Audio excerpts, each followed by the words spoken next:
Assalamualaikum semua follower. Bonda nak berkongsi hari ini tentang apa itu parasit yang menyebabkan eye bag kita juga jadi hitam. Sebab setengah orang ya, kalau kita tengok di sini terlalu hitam.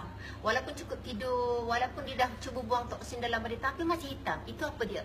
Sebab parasit ataupun cacing yang memakan pada lapisan kulit kita dan terlalu banyak dalam badan dia cacing. Macam mana nak hilangkan? Nak hilangkan cacing ni, biasanya kita makan ubat cacing daripada doktor. Dan jangan kita fikir pula, bila kita dah tua, orang tua tak ada cacing, anak-anak kecil je ada cacing.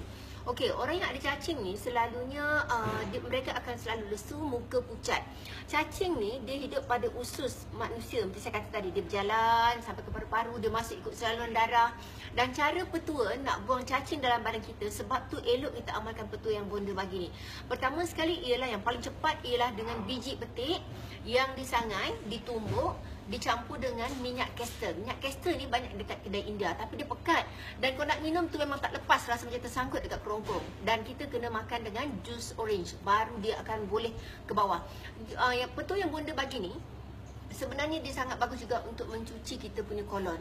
Okey, antara petua lain yang mudah didapati ialah dengan memakan biji delima bersama dengan tumbuk biji delima tu kan. Lepas tu kita masuk dekat dalam jus carrot ataupun jus delima. Dan paling berkesan juga ialah dengan akar delima. Itu adalah antara makanan yang mengandungi perubatan. Nak tengok tak apa cacing pita? Jom tengok kat sini. Ni. Nampak ni? Panjang kan? Ni tengok. Geli sangat. Besar. Saya ingat dalam 6 inci besarnya. Dia berada pada usus kita. Okey, sebab tu ada anak-anak kecil kita tengok bila dia buang air besar, keluar segumpal cacing ni.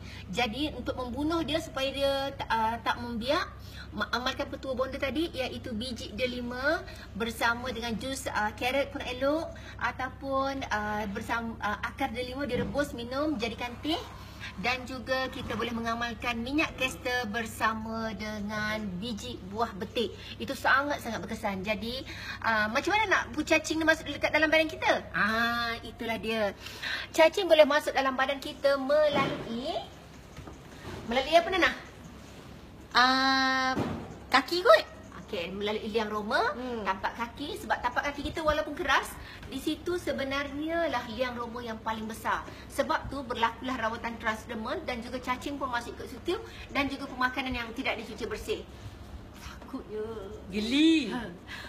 Jumpa lagi, jaga kesihatan. Assalamualaikum.